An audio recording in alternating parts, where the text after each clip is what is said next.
Hey, hi everyone. Welcome to your show, Copy with Experts. This is your host, Ranmay here. And today we have Aaron Taylor, who is the SEO Director at Prosperity Media with us. Hey, Aaron. Hey, Ranmay. Good to be here. Great. Aaron, before we move any forward and pick your brains on SEO, you have been doing SEO for forever now, right? Let's get to know the human behind the mic first. Talk us through your journey. How did you land it in the space? And then probably if you can throw some light on Prosperity Media, what you guys do, what you guys specialize in, and then we can take it from there. Yeah, for sure. So I came into SEO strange way. I feel like most people who can come into SEO, they fall into it somehow. Not many kids growing up saying, "Oh, I dream of being an SEO when I grow up," kind of Right. thing. But I didn't know what I wanted to do for a while. I was a bit directionless, and I decided I wanted That is so to. common with all of us in SEO. We all did not know what we wanted to do as we were growing up, and here we are. Yeah, exactly. Yeah, I please go loved it ahead. though. I loved. Yeah. Yeah, I got into. I was like, I may as well go to university because I was mucking around. I was playing in bands and it's working like hospitality kind of jobs. So I may as well go to uni. I went to uni and studied journalism, and then after the first year, I just wasn't really enjoying it that much. And the job of a journalist looked like you work really hard. There's not much money, and there's not many jobs going anyway. So Right. I was like, okay, I need to figure something else out. In my second year of journalism, my degree, I started looking for a job, and I got a job as a digital marketing assistant randomly in a Mhm. childcare center that was just like near my house. And I was at this time I was studying journalism, and I was learning how to use like a video camera and like take photos and write copy and do social media somewhat. I thought I might as well try and pivot away from Mhm. journalism and use these skills that I was learning in marketing. And this was like a job that was going. I thought I'd give it a go.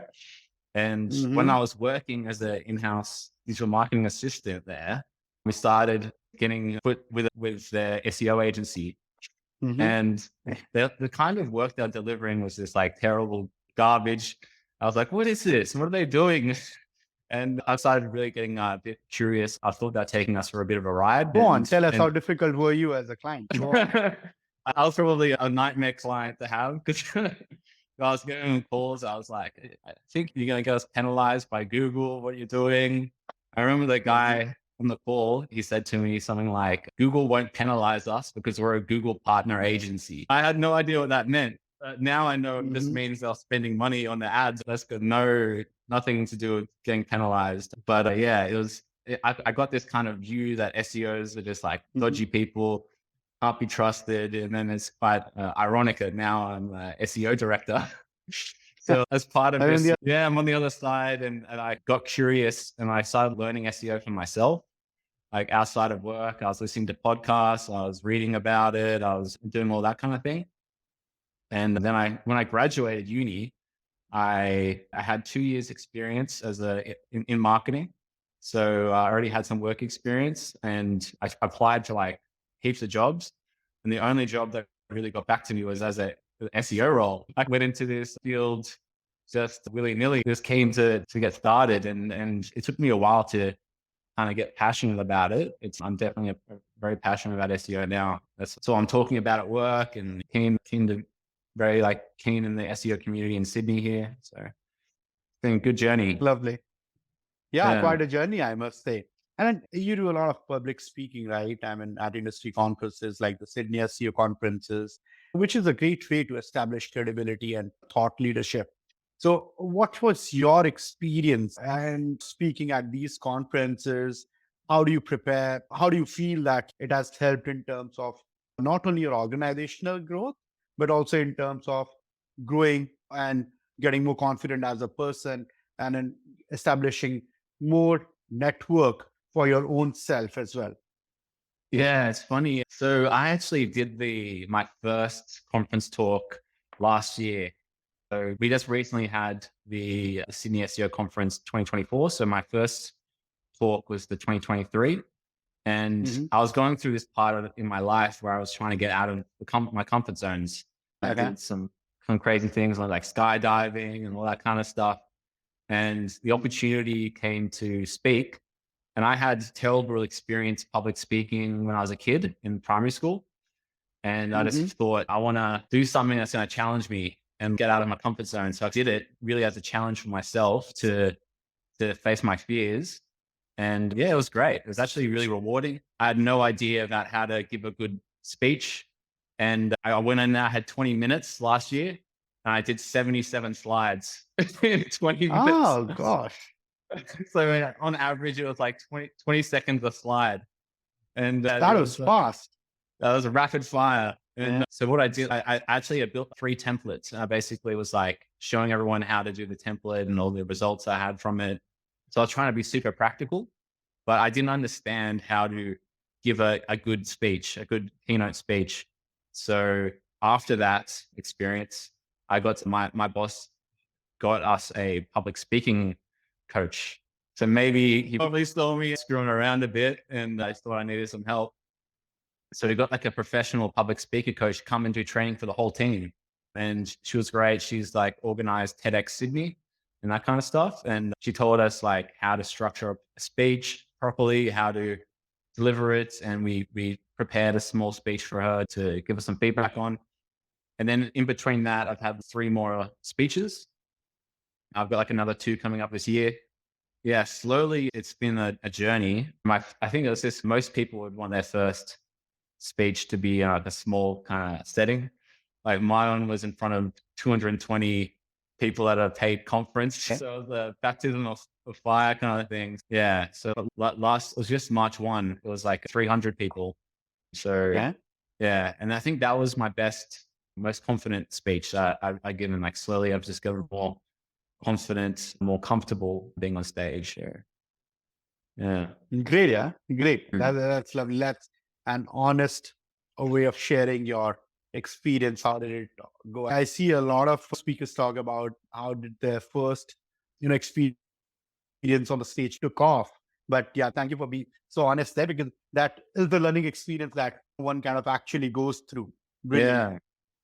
And it was great because I think the best feedback I got was people in the team, Prosperity, basically just said, seeing how far you've come in 1 year, like inspires me. I want to do a talk. So it shows, because right now, like you see the top speakers wherever, the top SEO conferences, and you say like they're amazing, but you don't see where they started. Like some people are gifted that they can just give an amazing talk, but some people like it takes a bit of time. So it's good to see the growth and other people get inspired. And that's probably the best feedback I got.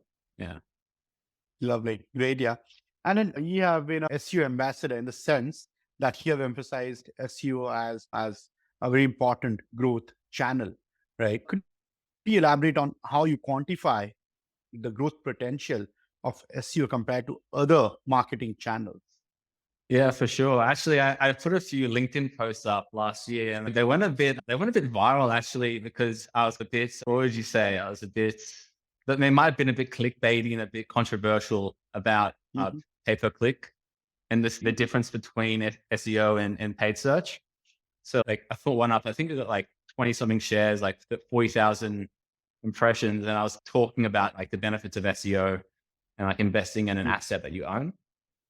And I didn't know that you could actually outrage paid search people like that. But yeah, I should say I've stopped doing it as much because I just don't want to be as controversial. But yeah, so when I'm talking about SEO as a growth channel, I break it down to 3 factors. So firstly, it's scalable. So when you say scalable, you build one landing page, it can have Mhm. multiple outputs. One input has multiple outputs.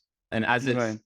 and as it's scaling, it's extremely cost efficient. So if you're investing in paid search or an equivalent ad platform, you're going to have ad inflation over time. The cost is going to go up over time. One input for the same output gets more expensive.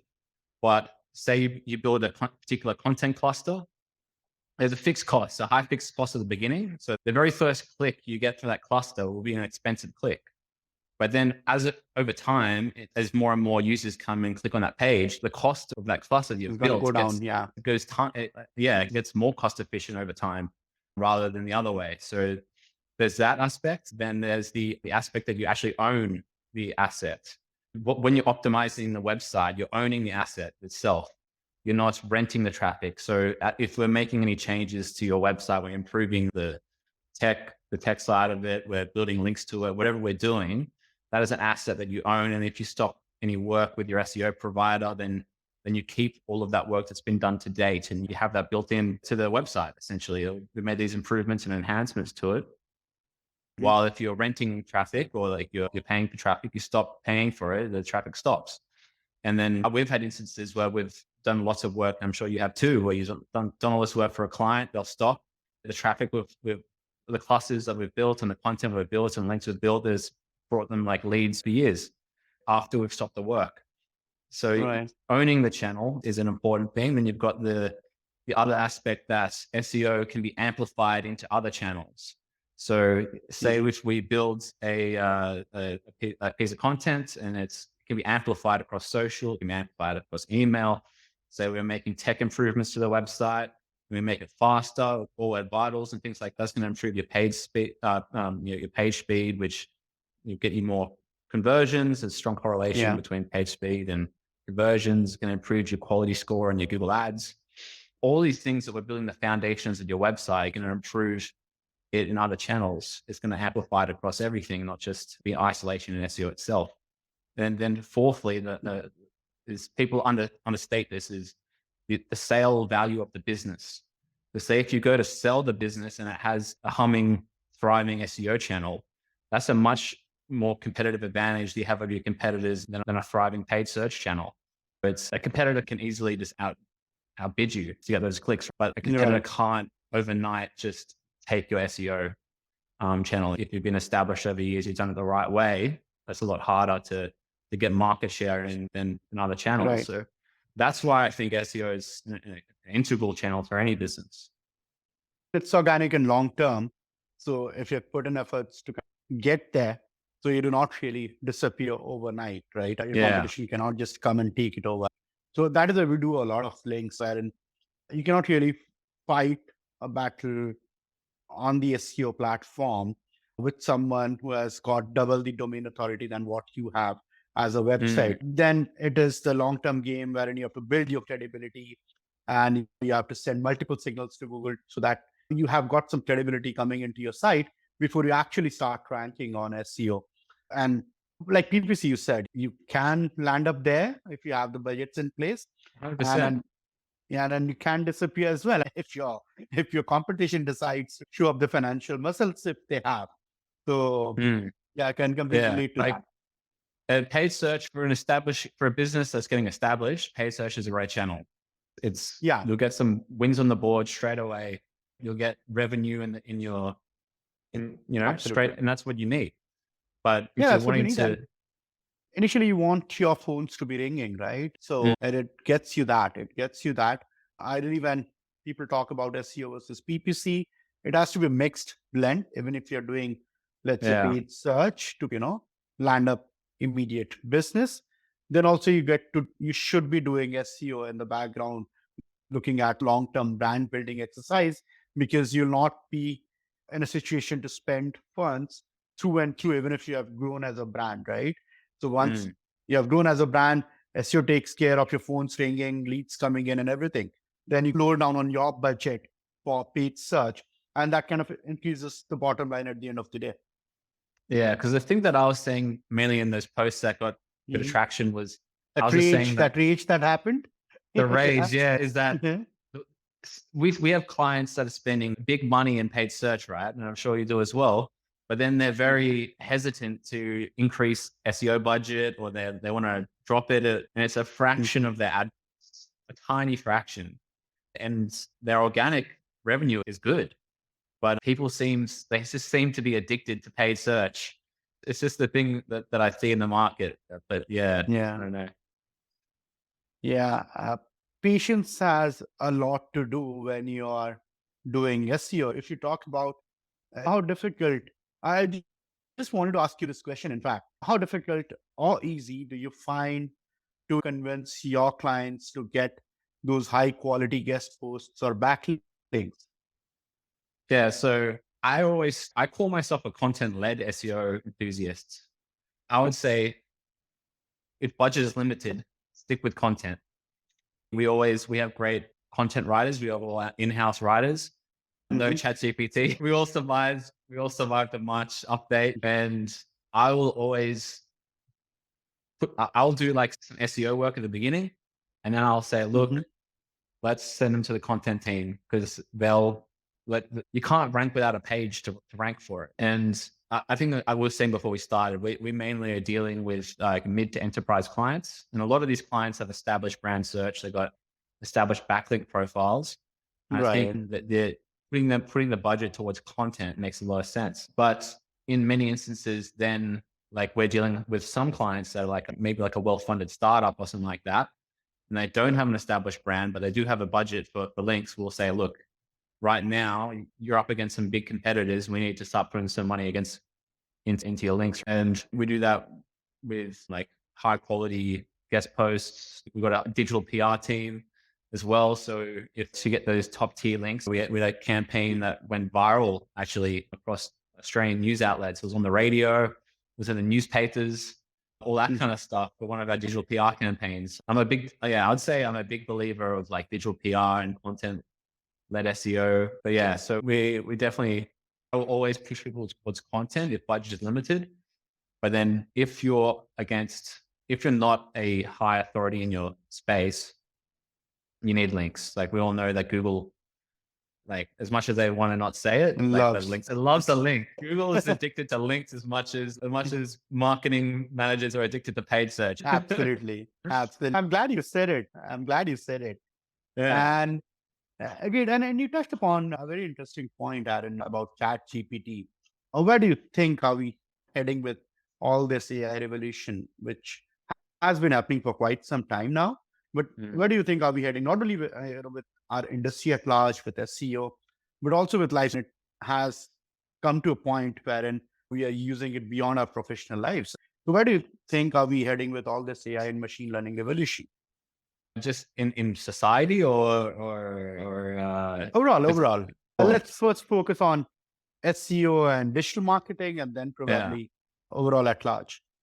I think yeah, AI is crazy, right? So one of my It jobs is. actually when I was at uni was I worked as a communications officer for the deep learning and machine learning lab at the uni. They were doing that stuff back then. And yeah, in terms of SEO, like Hmm. I'm a sometimes it's for content. If let's talk about content, I'm a sometimes an AI guy. There's some people that are like always AI, and I think they got hit hard by March or update. If said, I have seen people that are very sophisticated with their prompts, that they edit their output quite well. I have seen people do it well, but some people that haven't done it that. And then there's other people that are on the other side of the camp, like never AI, and they're like, I'll never use AI. It hallucinates. It's low quality. But I'm a sometimes AI person. So we have clients that are the kind of content we're doing. It's too Hmm. sophisticated for a ChatGPT in its current iteration. We have like Yeah. content specialists that are writing quite technical content in like agricultural Yeah. spaces and things like that. That AI can't do it. They can't do that task. So that's where we've got specialist content writers, and that's where they're thriving in the content we're writing is thriving in this AI world because AI is going to be inaccurate. It's not going to have information gain. It's not going to tick all the things that Google wants in a good piece of content. But then there's other pieces of content that I think an AI answer would suffice. So, for example, if you've got someone that's running a piece of content that's like, how do I go from here to there? Or like, how do I rent a car from this city to that city? Does a sophisticated writer need to spend their time writing that content? Does someone need Hmm. to write heaps of content about like rubbish removal in Surry Hills, for example? Do we need a human writer for this kind of stuff? I think AI is fine, but I think it definitely needs to be human edited and things like that. So I think like low level writing is definitely out. If you're a writer that could only write low level content and low level copy, you need to find your career. But high level content, that the stuff that Google likes and rewards, that's where Hmm. you need sophisticated writers. In terms for AI with SGE and all that kind of stuff, that's that had me thinking, do I need a new job like last year? What's going to happen here? But it's been in beta so long now, and I think Google's afraid to release it because it's so inaccurate. I can't trust its results. I think it Yeah, could potentially be harmful to their paid search business, and they're going to lose money. sure. So I don't think Google's going to get it out of the bag until absolutely has to. But then I think in the long term, if we're thinking like 5 to 10 plus years, I think Google is if you read some of the stuff that Sundar Pichai is putting out, he is saying that AI is like bigger than the internet. And if the CEO of Google is saying that, I have to believe that he knows things that I don't. So Right. I think Google will transition eventually to being an AI company, some way in another, whether it's in Gemini or whatever it is. Mm, That'll be its main monetization model, I'm sure, in the future. You know? But I'm not an AI expert. absolutely. All I can talk about is Lovely. Great. Yeah. Great, Aaron. It has been a brilliant conversation. But before I let you go, I would like to play a quick rapid fire with you. I hope you're game for it. let's go. All right. Your last Google search. My last Google search. I was Googling around for work, but I tell you, last night I Googled something and I found a good Reddit result in the search. Everyone hates Reddit ranking, but I Right. Googled best cooking YouTube channels. And Reddit was ranking, and I clicked on it to see what it was ranking, and it had a great user experience. Found some great channels to follow. Lovely. Lovely. Where do we find you on Friday evenings? Now it's already Friday evening. It around is that Friday mark. evening right now. You're not, and I'm saying that now it's almost around that mark and you're not married. Where do we find you? Usually at a eating out somewhere, nice restaurant with friends, that kind of thing. Mhm. Yeah. All right. All right. Our favorite sport, Aaron. I'll say basketball. Yeah. All right. All right. Great. Your next vacation, where do you plan to go? I'm I think the thing I'm planning to go is Singapore in November. Yeah. All right. The And AHREF's conference will be yeah, I was on about to then. say that. I was about to say Yeah. that for the conference. All right. Yeah. And all right. So, how was Aaron growing up as a kid? I was probably the black sheep of the family. Who did not What know was what to do in Cheers, SEO? yeah.